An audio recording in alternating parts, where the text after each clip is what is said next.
também não são estudados ou não são levados a sério.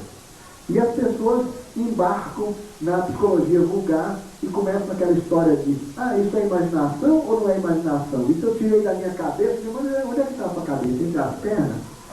Eu não consigo entender, porque tirar da cabeça é diferente de tirar do coração. Eu não consigo entender essa preocupação. Será que eu imaginei isso ou não imaginei isso? Essas preocupações devastam o indivíduo no início, no momento em que começam a trilhar essas percepções. E daqui para diante, gente, à medida que esses asas forem cada vez mais potentes, mais sensíveis nós estaremos aos universos internos. Essa sensibilidade não pode deixar se governar.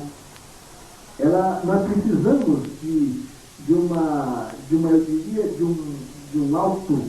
uma autoeducação para trilharmos com segurança esses novos caminhos. São caminhos que o próprio Aldrin fala, né, esse astronauta, né, são caminhos tão ou mais perigosos, repletos de situações absolutamente inesperadas, tanto quanto são os voos espaciais, que podem dar de encontro a realidades inimagináveis antes para o homem. Cada metro é um grande perigo, é um abismo, é um paredão, enfim. E a viagem lá para dentro também é cheia de terrenos baldios, de lugares escuros, de regiões indefinidas, e nós precisamos dominar nós mesmos, recursos próprios, uma certa disciplina para caminharmos com segurança aí dentro. É necessário muita maturidade, é necessário uma grande dose, vamos dizer assim, como eu chamaria? As pessoas terão que já ter superado aquela necessidade de aparecer, a necessidade do exercício do poder e da liderança, todas essas coisas muito de ego. Porque senão, realmente você começa a mistificar de tal maneira as suas percepções que depois você mesmo não sabe o que é percepção no sentido mais real da expressão, ou é uma elaboração mental criativa que você inventou para que o seu ego brilhe mais, né? E começa a estabelecer uma confusão tão grande. No segundo grande momento desse avanço de percepção, você começa a compreender de que as suas percepções não têm fronteiras em relação à hierarquia da qual você faz parte. Ou seja, é como um poço, você vai lá para dentro, aí você começa a falar, esse interior já não é o meu, de quem é? Aí, gente, começa uma outra etapa desse avanço. É aí que começam a aparecer as ditas entidades. Ou seja, quando você mergulha lá no fundo, você vai seguindo aquela árvore genealógica que nós comentávamos aqui, a descendência monádica. Lembram disso? A mônada, à medida que vem baixando de frequência, vem se multiplicando ao infinito. Pois bem, você pega um galinho desse, aquilo é uma hierarquia, né? Seguindo a descendência, de nó para nó, até chegar lá no fim. Enfim, tem só um trecho. Quando você mergulha para dentro, ocorre um fenômeno interessantíssimo. Você começa, se for fundo, você começa a como que se atravessar a si mesmo e entrar nessa linha. Você começa a viajar por dentro de outras criaturas. Veja que situação engraçada. Então, a gente começa a falar de coisas que as pessoas acham esquisito e muitos acham até pretensão, né? Então, você pode falar assim, as coisas que eu conheço, que eu posso dizer para você. Meu nome é Kelvin Gonzaga. Mas se eu vou fundo, eu chego lá no Mabisa. Se eu for mais fundo, eu chego no Hamaradi. Mergulho lá dentro, eu encontro o Issa. E se eu for fundo, perdão, desculpe que eu fiz uma inversão total. O contrário. Depois eu começo pelo rio, né? E eu estou encarnado. Até que chego lá no fim, chego no Issa. Quem é o Luiz Gonzaga? Por isso ele diz, eu não sei onde termina você e começo eu. Porque por dentro não temos limites uns com os outros, principalmente na nossa hierarquia. Você acessa seres que estão na linha ascendente a você mesmo. Então você aqui na Terra, esse ser avançado, mas você é aqui. Então, Mabisa é o mesmo Luiz Gonzaga, só que o Luiz Gonzaga é aqui, Mabisa é lá. Eu, lá, Ramarajide, eu poderia conhecer lá para cima. Eu nunca falei para vocês do outro mais acima. Que hoje eu comecei a circuncélio aqui, Argon, né? Frequência lá da Umbanda, você vai encontrar lá um Pai Joaquim. Entende como é que isso acontece? É um outro esquema, gente. Esse contato é o contato para dentro. É diferente do contato com outra hierarquia. É o contato com outro ser, tipo, Bianca contactou Carran. Carran é uma hierarquia, Bianca é outra. É um contato pessoal que pode ser telepático através de instrumentos. A minha experiência, só um minutinho, a minha experiência não é uma experiência de contato com alguém que está lá. Mas alguém que está lá, o que é isso? O que é isso? O mergulho aqui, ele não falaria que eu podia sair dentro. Então, é o caminho por dentro da hierarquia. Lembra aquele gráfico?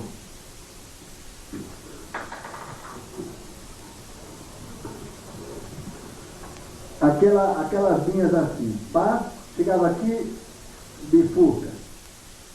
Chega mais aqui, bifurca. Né? A multiplicação monádica.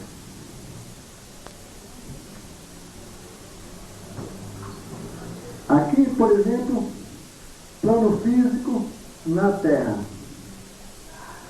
Esse aqui, você pode chamar de visionário. Esse aqui, você pode chamar de, sei lá o quê. Esse aqui, outro nome. Olha os nós.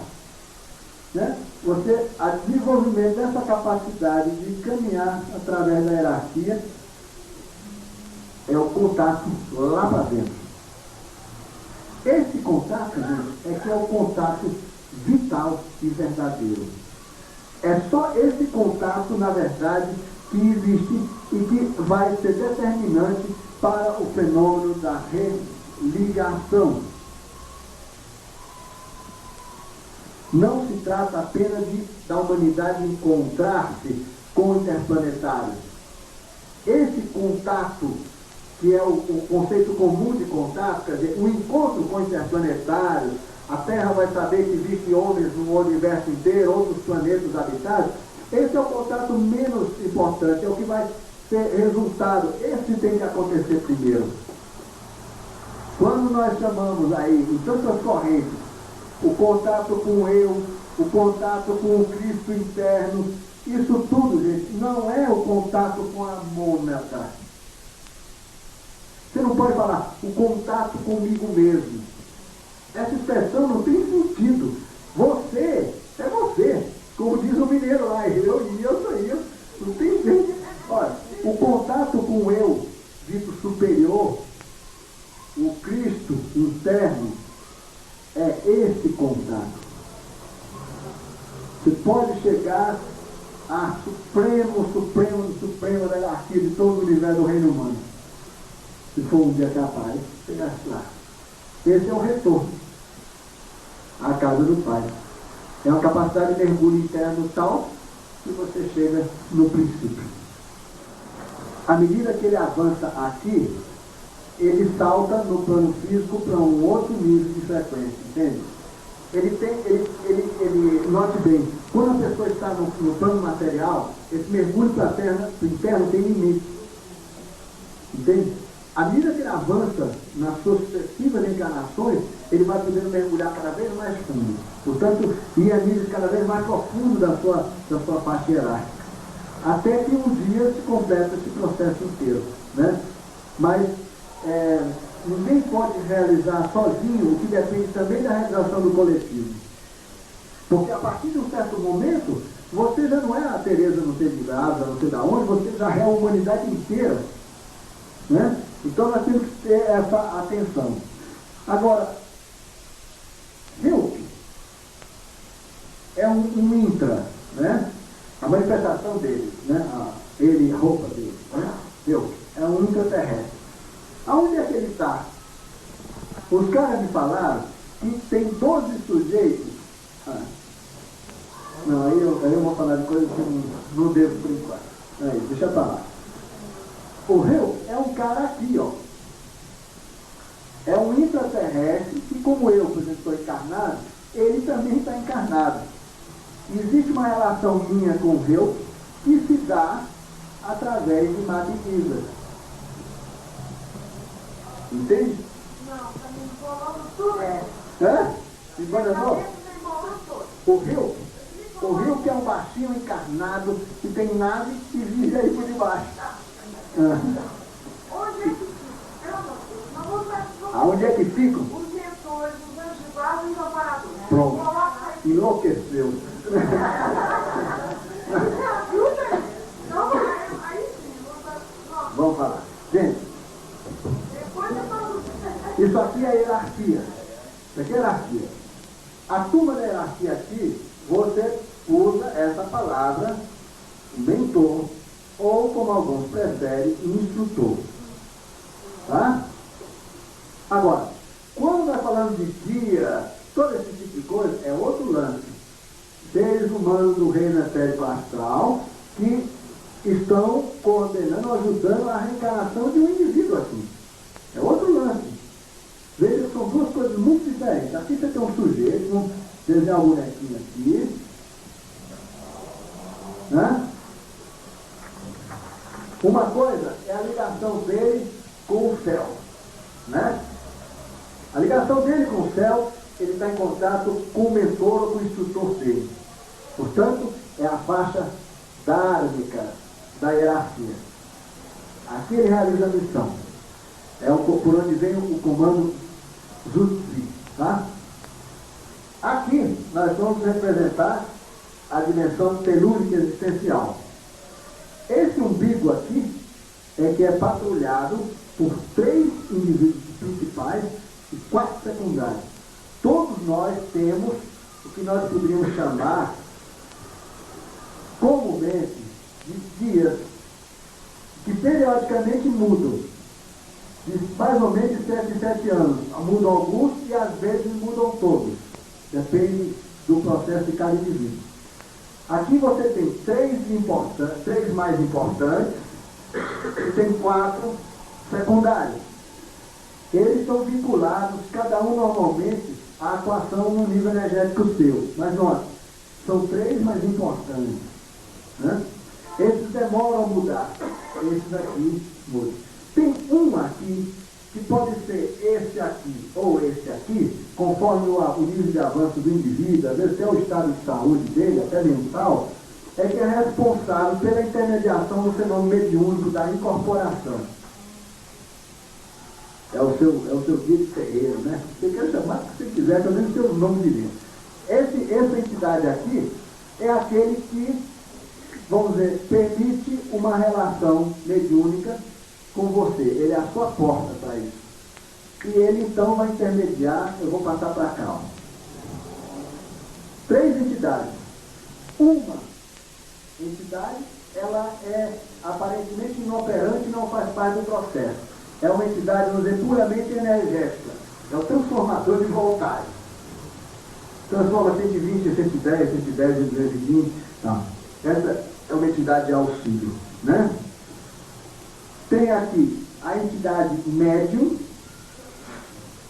que faz a tradução em todos os sentidos da terceira, que é a comunicante. Então, uma mente desencarnada ou encarnada é a entidade comunicante, que através da entidade médium e com apoio de um campo de energia específico, intermedia-se e fala através de uma pessoa, escreve, etc, etc.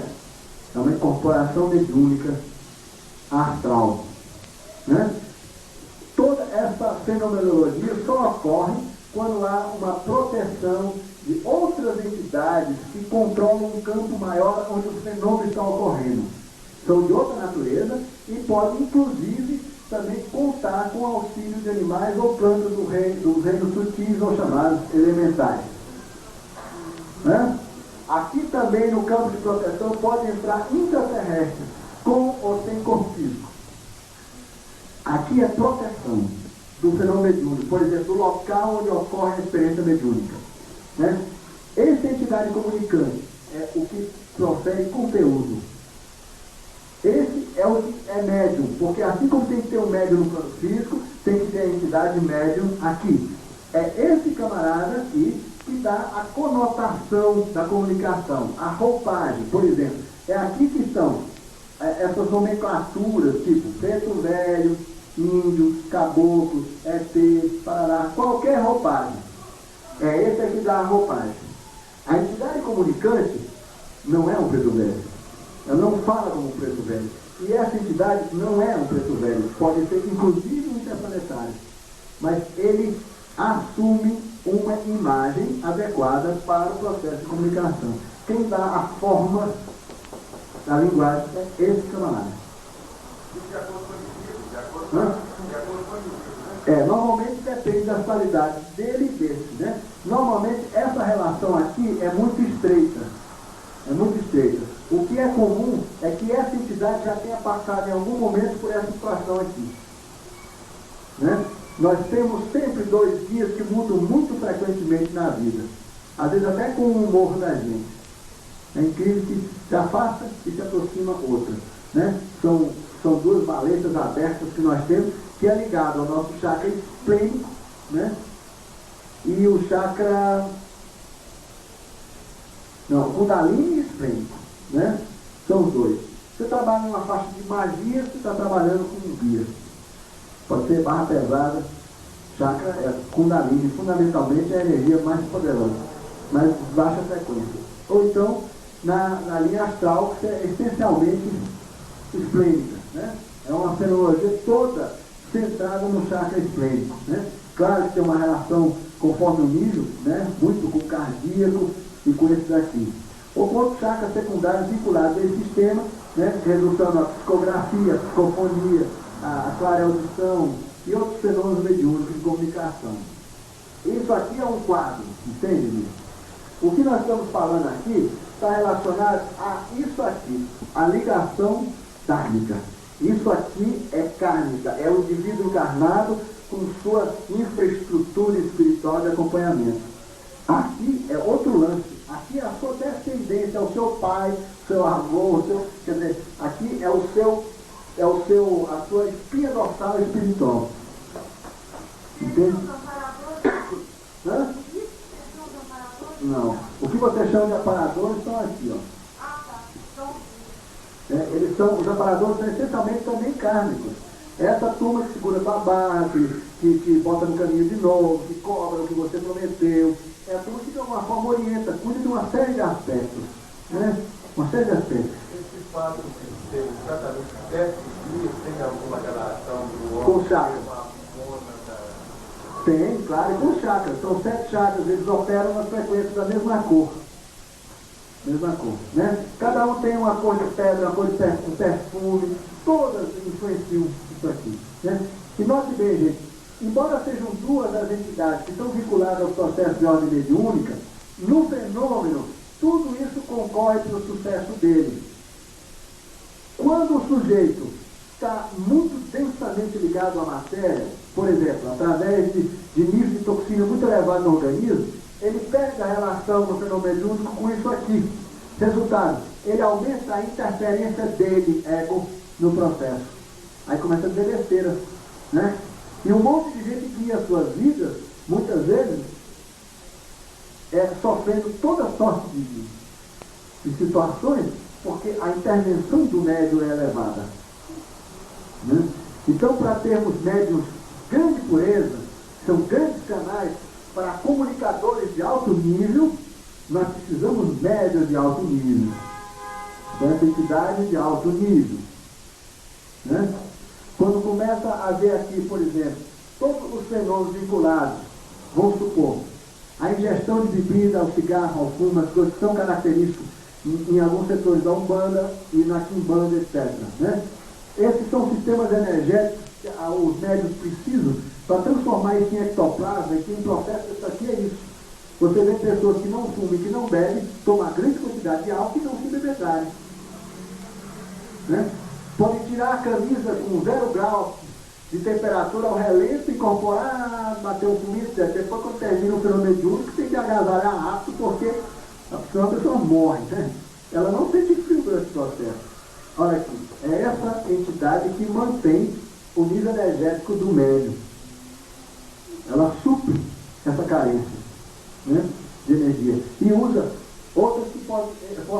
podem ser ingeridas pelo médium físico, como o álcool, né?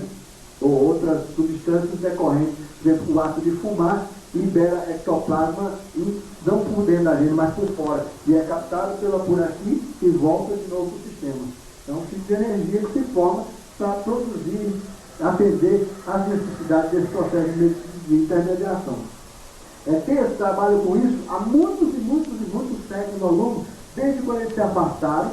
O processo mediúnico constitui um dos acessos mais fáceis para a grandíssima maioria dos pessoas do mundo. E há entidades do mais alto nível trabalhando nesse nível também.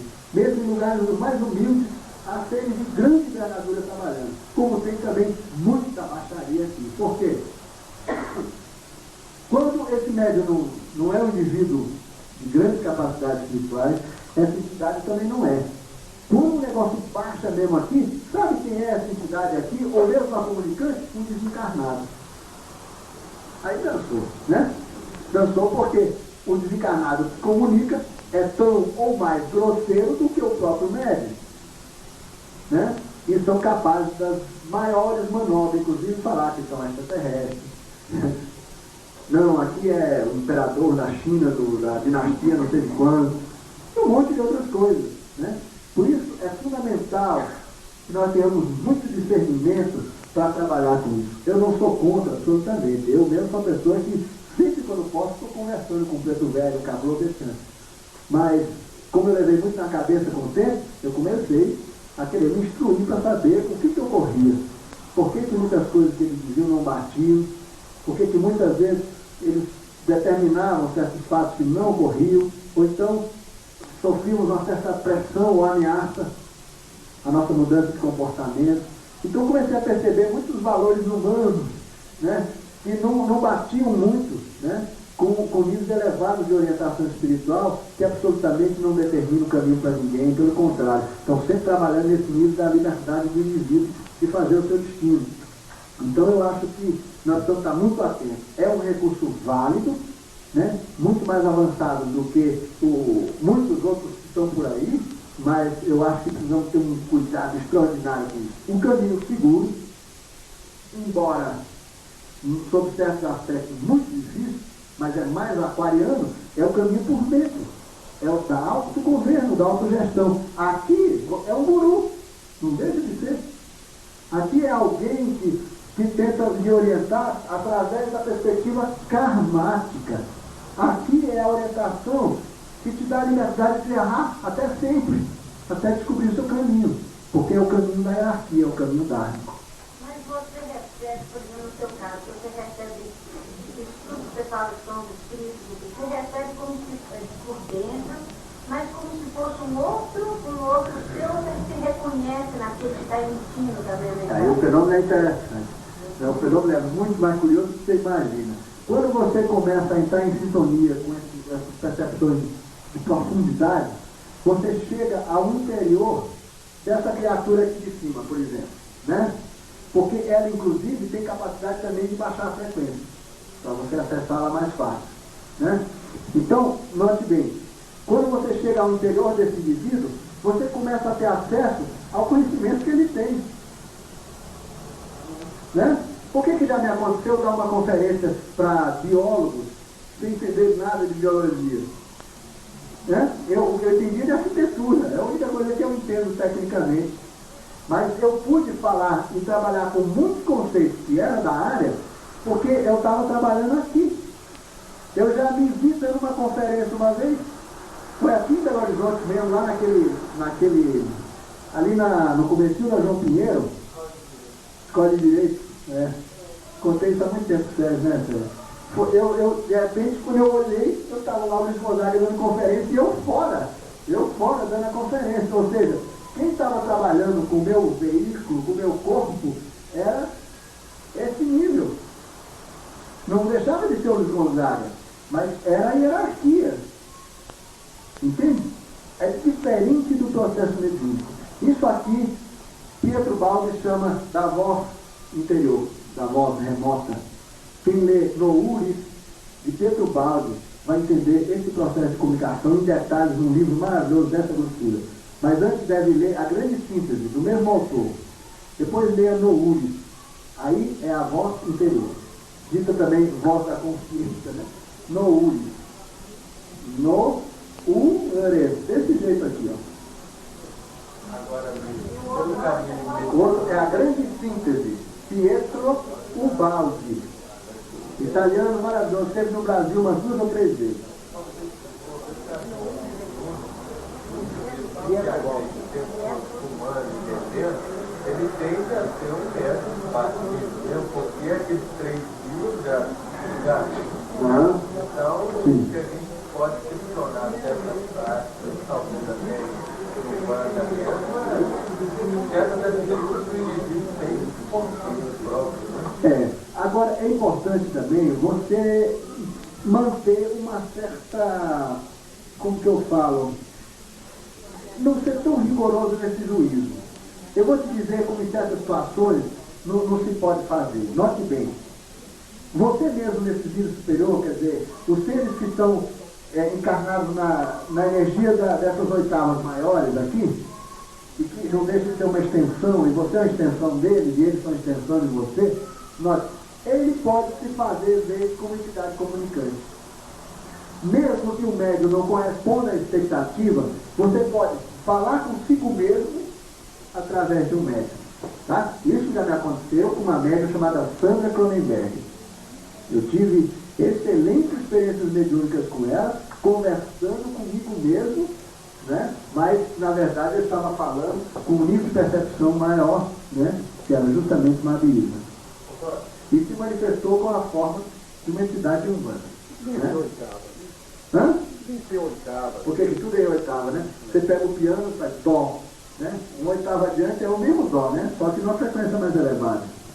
É isso, quando ele fala, porque as notas no nosso sistema, né? Os chineses têm mais 2 notinhas aí, que não passam de um sustenido disfarçado. Mas o fato é que as 7 notas são frequências,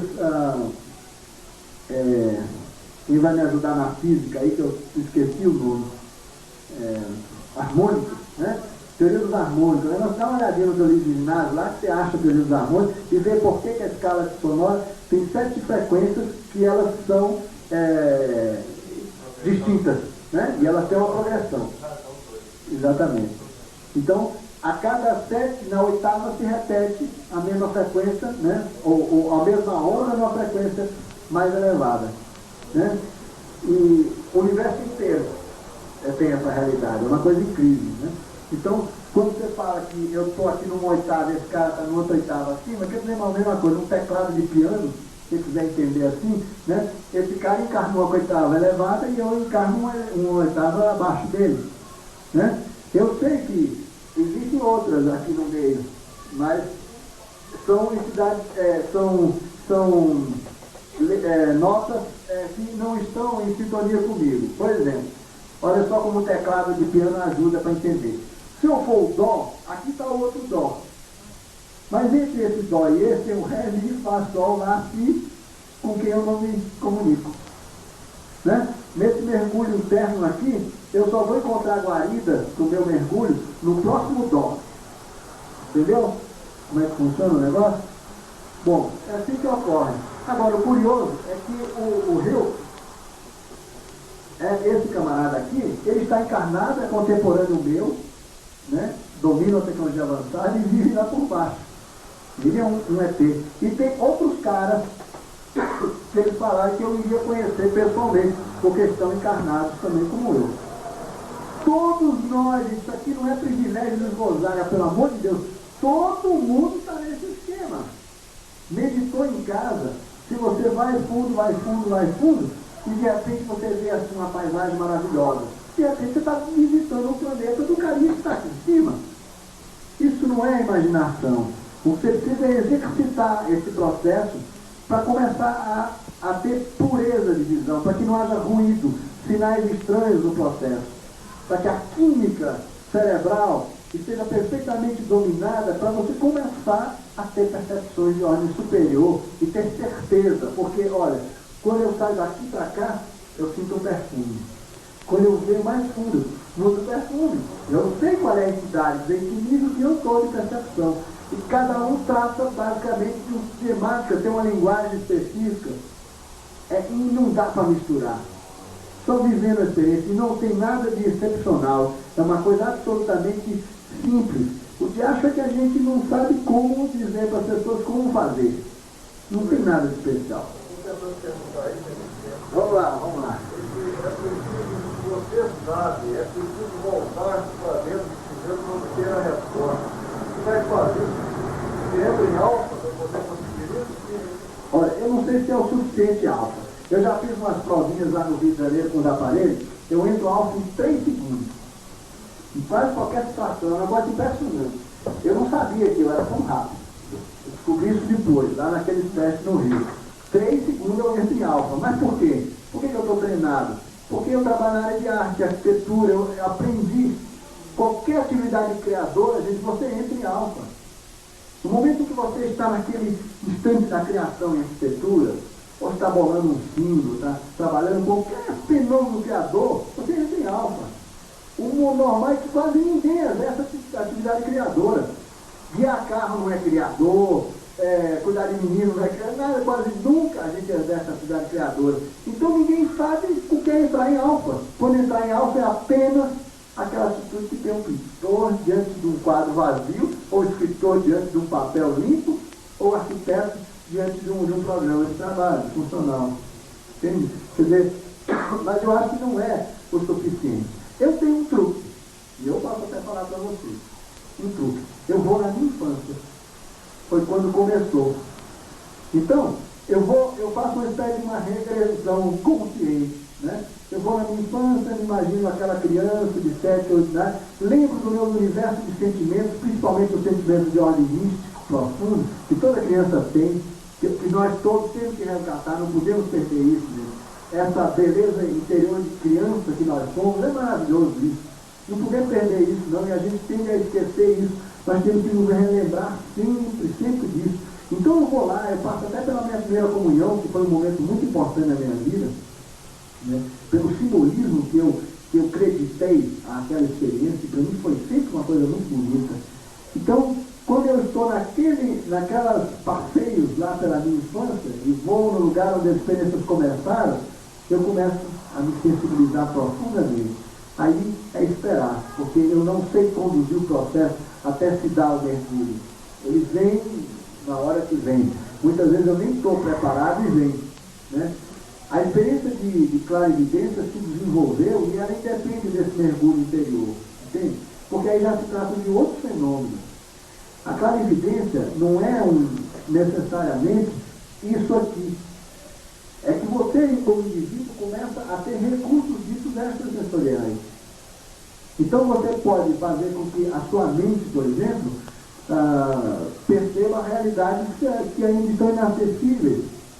Você pode viajar com a sua mente, não é o meu caso, eu não sei fazer isso, mas tem pessoas que se deslocam mentalmente para outros lugares, veem outras situações à distância, né? Eu vejo os filhinhos, e nessa situação, quer dizer, quem produz, quem está por trás desse fenômeno, essas coisas é muito difícil eu mesmo entender, eu não sei como se processa, né?